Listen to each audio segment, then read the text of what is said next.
आज 11th class का अगला टॉपिक बेटा शुरू होगा। क्या शुरू होगा? Empirical formula and molecular formula. Empirical formula and molecular formula.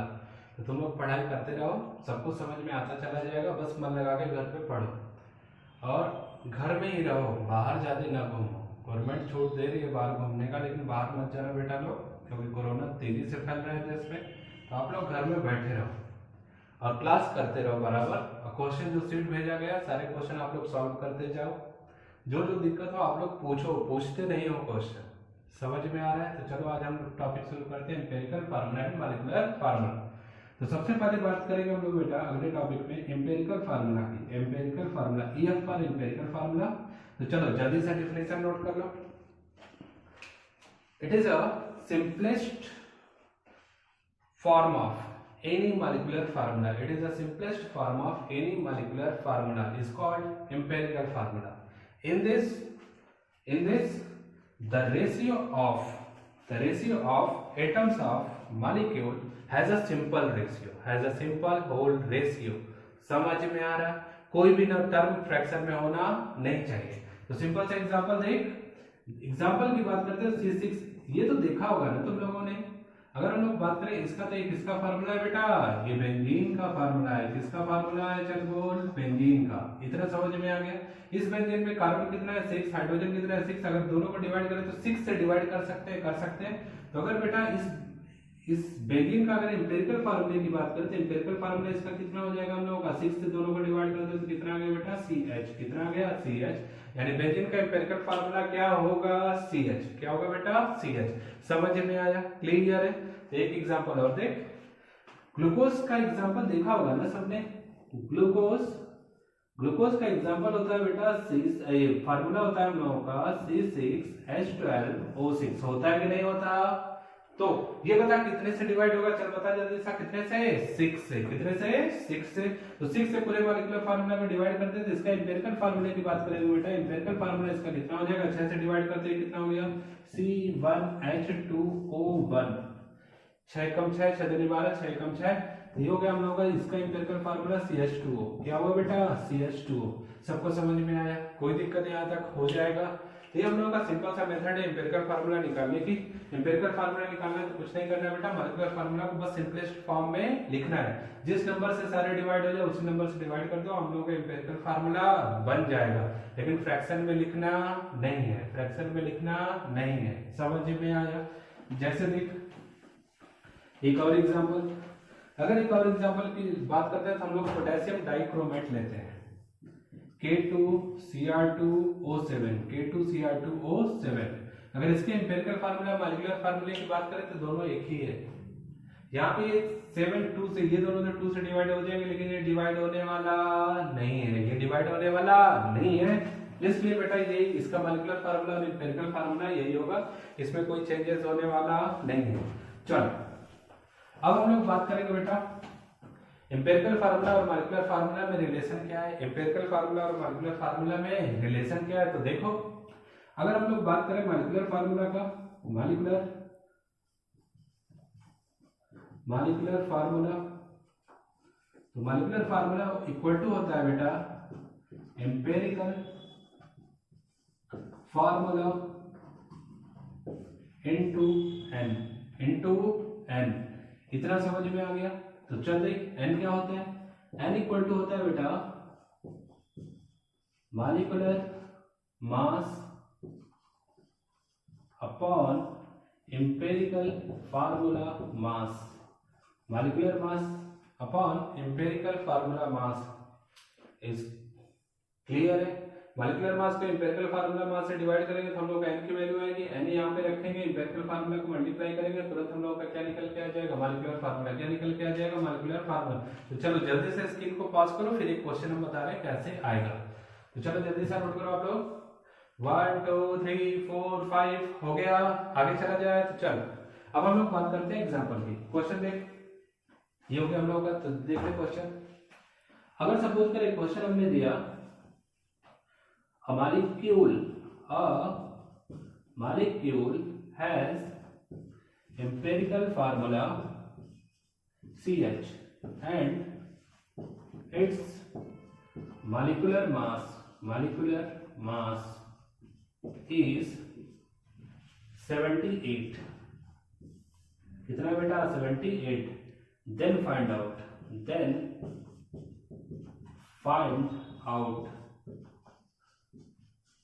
Molecular formula. क्या फाइंड आउट करना है बेटा? Molecular formula. समझ में आ गया? तो देख एम्पिरिकल फार्मूला की बात करें तो क्या है बेटा? CH। मॉलिक्यूलर मास की बात करें तो हम लोग का मॉलिक्यूलर मास कितना है? 78। तो पहले हम लोग बात करते हैं, यहाँ पे हम बताते हैं कैसे सॉल्व होगा। अगर हम लोग बात करें, ये लिख लिया पूरा हो जाएगा। तो चल देख, यहाँ पे हम लोग बात करें एम्पिरिकल फार्मूला मास की, एम्पिरिकल फार्मूला मास की। तो एम्पिरिकल फार्मूला मास किसका निकालना पड़ेगा? CH का। ये हो गया बेटा 12 + 1, टोटल कितना आया बोल? 13। कितना है बेटा? 13। मॉलिक्यूलर मास कितना दिया गया? 78। यहाँ पे मॉलिक्यूलर मास कितना है बेटा? बोल 78। ये 78 है। तो n की वैल्यू कितना है? मॉलिक्यूलर मास को किससे डिवाइड करना है? एम्पिरिकल फार्मूला मास से। मॉलिक्यूलर मास को किससे डिवाइड करना है? एम्पिरिकल फार्मूला मास से। तो ये हम लोग का कितना है बेटा? 78। तो हम लोग को क्या करना है n निकालने के लिए? 78 को डिवाइड करना है किससे बेटा? 13 से। तो 13 × 78 होता है बेटा, यानी n की वैल्यू कितना आ गया? 6। n की वैल्यू कितना आया? 6। समझ में आया इतना? कोई दिक्कत? तो देख, अब हम लोग का मॉलिक्यूलर फार्मूला क्या होता है? मॉलिक्यूलर फार्मूला इक्वल टू होता है empirical formula into n, empirical formula into n। तो एम्पिरिकल फार्मूला बता कितना है? CH। n की वैल्यू कितना आया? 6 आया। तो देख मॉलिक्यूलर फार्मूला, मॉलिक्यूलर फार्मूले की अगर बात करें तो मॉलिक्यूलर फार्मूला इक्वल टू है बेटा एम्पिरिकल फार्मूला इनटू कितना लिखना है? n, इनटू कितना लिखना है? n। तो मॉलिक्यूलर फार्मूला, ये एम्पिरिकल फार्मूला मास कितना है हम लोगों का? एम्पिरिकल फार्मूला कितना है? CH। n की वैल्यू कितना है? 6। हम लोग का मॉलिक्यूलर फार्मूला कितना गया बता? C6H6, C6H6। पूरा समझ में आया? कोई दिक्कत? क्लियर है? यहाँ तक हो जाएगा। जल्दी से स्क्रीन को पास करो और नोट करो। 1 2 3 4 5 आ गया। चलो अब हम लोग चलते हैं इसके आगे। अब हम लोग बेटा सीखेंगे, किसी भी कंपाउंड में तुम लोगों का परसेंटेज दिया जाएगा, तब हम लोग सीखेंगे कि एम्पिरिकल फार्मूला निकलता कैसे, एम्पिरिकल फार्मूला निकलता कैसे है। ये आप लोग एकदम अच्छे से याद रखना। मॉलिक्यूलर एम्पिरिकल फार्मूला से मॉलिक्यूलर फार्मूला कैसे बनाना है। अब हम लोगों को सीखना है एम्पिरिकल फार्मूला कैसे आएगा। तो चलो अब एम्पिरिकल फार्मूले की बात करें। कुछ नहीं, कोई भी क्वेश्चन दिया रहेगा उसमें आप लोगों को परसेंटेज दिया रहेगा। क्या दिया रहेगा? परसेंटेज। जैसे देख लो, मान लो क्वेश्चन में हम लोग बात कर लेते हैं, कार्बन का गिवन करते हैं x%। कितना परसेंट बेटा? x%। मान लेते हैं हाइड्रोजन का हम गिवन कर देते हैं y%, ऑक्सीजन का गिवन कर देते हैं z%। ये तीनों समझ में आ गया? कोई दिक्कत? तो चलो तो हम लोग थोड़ा सा चार्ट बनाएंगे। यहाँ पे पहले सीरियल नंबर लिख लेंगे, जितने एलिमेंट होंगे। तो ये 1 2 और 3। यहाँ पे हम लोगों को लिखना है बेटा एलिमेंट। एलिमेंट का कौन सा है? तो कार्बन है, हाइड्रोजन है और कौन सा है? ऑक्सीजन है। उसके बाद क्या करना है बेटा? Percentage divided by atomic mass. Percentage divided by किससे बेटा? एटॉमिक मास से। तो परसेंटेज पहला कौन सा है? x। कार्बन का एटॉमिक मास कितना होता है? 12।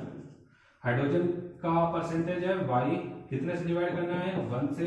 ऑक्सीजन का कितना है? z%, कितने से डिवाइड करना है? 16 से। इतना समझ में आ गया? मान लो इन दोनों का आंसर आ गया। आंसर हम लोग मान लेते हैं इसका आ गया बेटा, इसका मान लेते हैं P आ गया। P ना करो क्योंकि QO आ जाएगा इसमें। हम लोग मान लेते हैं A आ गया, इसका B आ गया और इसका C आ गया। ये 3 आंसर आया। क्लियर? समझ में आया? तो देख ABC आंसर आ गया। मान लेते हैं ये 3 वैल्यू है, तो हम लोग को क्या करना पड़ेगा फिर? ऑल वैल्यू, ये सारी वैल्यू को डिवाइडेड बाई मिनिमम वैल्यू। इनमें से जो कम होगा उसी से सबको क्या करते हैं? डिवाइड कर देते हैं। तो मान लेते हैं ये इन तीनों में सबसे कम ये है, यही हम लोग की कौन सी वैल्यू बेटा? Minimum value. तो चलो डिवाइड कर देंगे इसी से सबको। इसी से क्या करना है? सबको डिवाइड, यानी A को डिवाइड किया B से, B को डिवाइड किया B से, C को भी डिवाइड किया B से, C को भी किससे डिवाइड किया? B से। क्योंकि जो सबसे कम वैल्यू होगी उसी से सबको फिर से डिवाइड करेंगे, तब हम लोगों का बेटा। और सुन लो, हमेशा अप्रॉक्स में, अगर फ्रैक्शन में आ रहा है 1.01 आ गया तो अप्रॉक्स में 1 लो, 1.022 आ गया तो उसको भी अप्रॉक्स में 2 लो। ऐसे करके करना है, अप्रॉक्स लेना है। समझ में आ गया? तो चलते अब हम लोग का इसके बाद बेटा जो भी आंसर आएगा उसका लेना है सिंपल रेशियो आएगा। समझ में आ गया, सिंपल रेशियो। अप्रॉक्स में आ रहा है, ये फ्रैक्शन में आ रहा है, अप्रॉक्स में आप लोग ले लेना। तो हम लोग का क्या निकल के आ जाएगा बेटा, एक सिंपल रेशियो। मान लो सिंपल रेशियो हम लोगों का आ गया एल एम एन, इन सब का डिवाइड करने के बाद एक आंसर आ गया हम लोगों का एल एम एन। तो हम लोगों का एम्पिरिकल फार्मूला क्या हुआ देख लो, एम्पिरिकल फार्मूला बेटा हो गया जिस एलिमेंट के आगे जो नंबर सिंपल रेशियो में आया उसी के साथ लिख लो। यानी सी के साथ क्या हो गया बेटा, सी के साथ हम लोगों का हो गया एल, एच के साथ क्या हो गया एम, और ओ के साथ क्या हो गया एन। ये हम लोगों का एम्पिरिकल फार्मूला आ गया। समझ में आया इतना, कोई दिक्कत? तो चलो फिर से एक बार देख लो। हम लोगों को क्वेश्चन में परसेंटेज गिवन किया जाएगा सबका अलग अलग। तो पहले क्या करना है, सीरियल नंबर लिखना है 1 2 3, उसके बाद एलिमेंट का नाम लिख लेना है। उसके बाद जितना परसेंटेज दिया गया सारे परसेंट को किससे डिवाइड करना है, एटॉमिक मास से। किससे डिवाइड करना है, एटॉमिक मास से। जैसे देखो कार्बन का एटॉमिक मास कितना होता है बेटा 12, परसेंटेज कितना है x%, तो x divided by 12, y divided by 1, z divided by 16। तो उसके बाद हम लोग की वैल्यू आएगी, तीन वैल्यू आ जाएगी, तीनों का आंसर। उन तीनों में देखो सबसे कम कौन है, तो बी को मान लिया सबसे कम है। ये भी कम हो सकता है, ये भी कम हो सकता है, लेकिन अभी सपोज क्या किया बी को कम, तो बी से तीनों को डिवाइड कर दिया। ठीक है, तो बी से बी को डिवाइड किया तो यहाँ पे 1 आना चाहिए, हमने मान लिया कि एम आया समझ में। ए से बी को डिवाइड किया, मान लो कि एल आ गया। सी से बी को डिवाइड किया, मान लो एन आ गया। ये सभी अप्रॉक्स में लेना है होल नंबर में। ठीक है, हम लोग का जो रेशियो आया वो जिसके नंबर, जिस एलिमेंट के आगे जो नंबर आया उसको उसके साथ लिख लिया। यही हम लोगों का क्या बना बेटा, एम्पिरिकल फार्मूला। एम्पिरिकल फार्मूला आ जाए, क्वेश्चन में मॉलिक्यूलर फार्मूला दिया, अरे मॉलिक्यूलर मास दिया रहेगा तो मॉलिक्यूलर फार्मूला समझ में आ गया कैसे निकालना है, पीछे भी करके देखा था। तो चलो जल्दी से स्क्रीन को पॉज करो और नोट करो, उसके बाद क्वेश्चन बता रहे हैं कैसे करना है। जल्दी करो, 1 2 3 4 5 हो गया बेटा जी, आया कि नहीं आया? अरे जल्दी किया करो तुम लोग। चलो रब कर रहे हैं, चलो अब क्वेश्चन करना है हम लोगों को। तुम लोग थोड़ा थोड़ा करना, जल्दी जल्दी सब कर लोगे। अब खूब मन लगाओ लोग, पढ़े हैं बाबू लोग, क्योंकि पढ़ना बहुत जरूरी है। चलो क्वेश्चन देखो, क्वेश्चन चलो जल्दी से नोट कर लो। क्वेश्चन लिखो, compound contain 92.2% carbon and 7.2% hydrogen 92.2% carbon and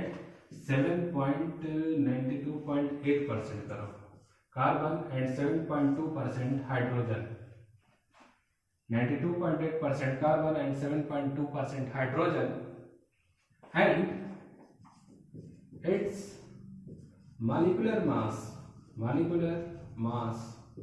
is 78. Then find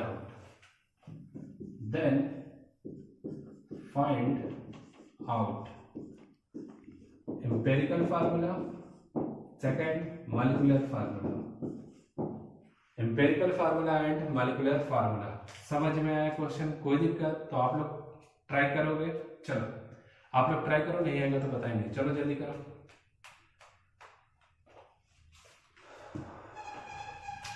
1 2 3 4 5 हो गया। कैंसर आया, कुछ लोगों का आया। चलो जिनको नहीं आया उनको हम बता रहे हैं, क्वेश्चन लिख लिया। चलो अब हम लोग देखते हैं कैसे करना है। ये याद रखना 78 मॉलिक्यूलर मास है कंपाउंड्स का। तो अब देख, तो हम लोगों ने सबसे पहले लिखा सीरियल नंबर, हमारे पास कितने एलिमेंट, 2, 1 और 2। उसके बाद एलिमेंट का नाम लिखा, एलिमेंट हमारे पास कौन से हैं, कार्बन है और हाइड्रोजन है। उसके बाद क्या करना है बेटा, परसेंटेज को बोलो, जल्दी से बोलो, परसेंटेज को डिवाइड करना है किससे, एटॉमिक मास से, एटॉमिक मास। तो कार्बन का एटॉमिक मास कितना होता है, 12 होता है ना। इंग्लिश में नहीं समझ में आए तो हिंदी में ही समझ ले, ये 92.8 डिवाइडेड बाई 12, 77.2 डिवाइडेड बाई 1, ये समझ में आ गया। चल थोड़ा डिवाइड करके हम लोग देख लेते हैं। ये हो गया। चल तो 12 बटे 96 होगा, 12 छक 72, 12 सत्ते 84, 12 सत्ते 84 हो गया, 84 6 8 88, 12 सत्ते 84। यानी ये आ गया हम लोगों का कितना बेटा 7.7। इसको डिवाइड करेंगे तो कितना आ गया 7.2। तो यहाँ पे लिख लेते हैं 7.2। अगर इन दोनों में बता दो कम कौन सी वैल्यू, ये वाली वैल्यू कम है, तो यहाँ क्या करना है बेटा हम लोगों को all value divided by minimum value, all value divided by minimum value. तो 7.7 डिवाइडेड बाई 7.2 और 7.2 डिवाइडेड बाई 7.2, ये हम लोग का एक सिंपल रेशियो आएगा। इसकी वैल्यू आएगी अप्रॉक्स में 1.01, इसकी वैल्यू आ गई 1। तो सिंपल अप्रॉक्स में 1 ही के बराबर है ना, अप्रॉक्स में किसके बराबर 1 के। हम लोग का सिंपल रेशियो आया, क्या है बेटा सिंपल रेशियो, कितना आ गया ये 1, ये भी कितना आ गया 1। ये समझ में आ गया। Percentage divided by atomic mass, ये आंसर है, इसका आंसर ये, इसका आंसर ये। उसके बाद all value divided by minimum value, दोनों में ये कम है इसलिए दोनों को इसी से डिवाइड कर देते, इसकी वैल्यू 1 है, उसकी भी वैल्यू अप्रॉक्स में कितनी आ गई 1। आ गया समझ में। तो चल देख, इतना समझ में आया। तो अब एम्पिरिकल फार्मूला कितना हुआ, एम्पिरिकल फार्मूला इक्वल टू हो गया बेटा कार्बन के आगे 1, हाइड्रोजन के आगे 1, तो ये आ गया CH, क्या आ गया बेटा CH। अब ये पहला क्वेश्चन सॉल्व हो गया हम लोगों का। अब empirical formula mass, empirical formula mass की बात करें तो बेटा कार्बन का 12, हाइड्रोजन का कितना 1, तो ये कितना हो गया 13, कितना हुआ बेटा 13। तो अब चल एम्पिरिकल फार्मूला समझ में आ गया, एम्पिरिकल फार्मूला मास निकल के आ गया 13 आया ना, आ रहा है ना। चल तो देख ये हम लोगों का समझ में आ गया। तो m की वैल्यू, मॉलिक्यूलर मास कितना दिया गया था शुरू में, मॉलिक्यूलर मास दिया गया था हम लोगों का कितना 78 आया। तो चल देख 78 को किससे डिवाइड करना है बोल, 78 को उसी 13 से तो डिवाइड करना है ना, तो चल करके देख लेते हैं। 78 डिवाइडेड बाई 13, 13 6 78, कितना आ गया 6 आ गया। तो मॉलिक्यूलर फार्मूला कितना होगा, मॉलिक्यूलर फार्मूला हो गया CH, यहाँ पे क्या करना है n करना है, ये हो गया बेटा CH कितने से मल्टीप्लाई 6 से, फार्मूला क्या आ गया C6H6। ये हम लोगों का हो गया मॉलिक्यूलर फार्मूला, ये हो गया हम लोगों का मॉलिक्यूलर फार्मूला। इतना समझ में आ गया, कोई दिक्कत यहाँ तक हो जाएगा, समझ में आया पूरा। चलो जल्दी से स्क्रीन को पॉज करो और नोट करो, जल्दी से नोट करो, बहुत सिंपल सा टॉपिक है, आप लोग कर लोगे। नोट करो नोट करो नोट करो, जल्दी करो। हो गया। चलो एक टर्म और देख लो आप लोग बेटा, मॉलिक्यूलर मास नहीं दिया रहेगा अगर क्वेश्चन में तो रफ करें। अब चलो सुन लो, हो सकता है क्वेश्चन में बेटा मॉलिक्यूलर मास न दिया हो, क्वेश्चन में मॉलिक्यूलर मास न दिया हो तो क्या देगा, तो आप लोगों को वेपर डेंसिटी देगा। क्या देगा बेटा, वेपर डेंसिटी। तो कोई ना कोई रिलेशन तो होगा ना मॉलिक्यूलर मास से, अगर मॉलिक्यूलर फार्मूला पूछा गया तो एक टर्म और लिख लो आप लोग। हम लोग का मॉलिक्यूलर मास होता है बेटा, मॉलिक्यूलर मास इक्वल टू होता है, साइन तो नहीं ना आ रहा, molecular mass equal to 2 into vapour density. क्या होगा बेटा 2 इंटू वेपर डेंसिटी। इतना समझ में आ गया, क्लियर है। अगर सपोज करो क्वेश्चन ही देख लो, अगर सपोज करो क्वेश्चन में सारा क्वेश्चन दे दिया, एम्पिरिकल फार्मूला निकाल लिया, एम्पिरिकल फार्मूला मास निकाल लिया, क्वेश्चन में गिवन है इफ वेपर डेंसिटी इज 40, कितना है 40 है, तो मॉलिक्यूलर मास यहां से कैसे निकलेगा, तो मॉलिक्यूलर मास इक्वल टू कितना हो जाएगा 40 इंटू 2, 40 इंटू क्या हो जाएगा बेटा 2, मॉलिक्यूलर मास कितना आ जाएगा तुरंत 80, कितना आ जाएगा 80, 80 की वैल्यू रख लेना, m की वैल्यू आ जाएगी, फिर वैल्यू पुट कर देना, मॉलिक्यूलर मास आ जाएगा। पूरा समझ में आ गया, एम्पिरिकल फार्मूला मॉलिक्यूलर फार्मूला निकालने आ गया। तो एम्पिरिकल फार्मूला क्या था हम लोगों का, simplest ratio of any molecule या simplest form of any molecule is called empirical formula. Empirical formula simple सा हम लोगों का क्या था, तो एम्पिरिकल फार्मूला निकालने के लिए क्या गिवन करेगा, परसेंटेज गिवन करेगा। परसेंटेज को किससे डिवाइड करना है, एटॉमिक मास से। एटॉमिक मास से डिवाइड करने के बाद सारी वैल्यू आएगी, तो फिर क्या करना है, सारी वैल्यू को किससे डिवाइड करना है, मिनिमम वैल्यू से। किससे, मिनिमम वैल्यू से। उसके बाद हम लोगों का क्या आएगा, एक सिंपल रेशियो आएगा, उस सिंपल रेशियो से हम लोग लिख लेंगे तो एम्पिरिकल फार्मूला आ जाएगा। उसके बाद हम लोग को मॉलिक्यूलर फार्मूला कैसे निकालना है, तो मॉलिक्यूलर फार्मूला इक्वल टू क्या होता है, empirical formula into n, empirical formula into n। n की वैल्यू कैसे निकलती है, molecular formula upon empirical formula. Molecular formula नहीं दिया रहेगा तो क्या दिया रहेगा, वेपर डेंसिटी। क्या दिया रहेगा, वेपर डेंसिटी। तो वेपर डेंसिटी से मॉलिक्यूलर मास कैसे निकलेगा, 2 से इंटू करके, 2 से इंटू करेंगे तो मॉलिक्यूलर मास आ जाएगा, उसके बाद वैल्यू आ जाएगा। क्वेश्चन समझ में आ गया। तो जो आप लोगों को सीट मिली, अब एम्पिरिकल फार्मूला के जितने भी क्वेश्चन है सारे आप सॉल्व करो, जो जो क्वेश्चन ना है आप लोग पूछ लेना, हो जाएगा। तो चलो आज इतना कर लो, नेक्स्ट टॉपिक में आप लोगों का शुरू होगा सब बेसिक कॉन्सेप्ट ऑफ केमिस्ट्री में लॉज ऑफ केमिस्ट्री समझ में आ गया। चलो इतना कर लो।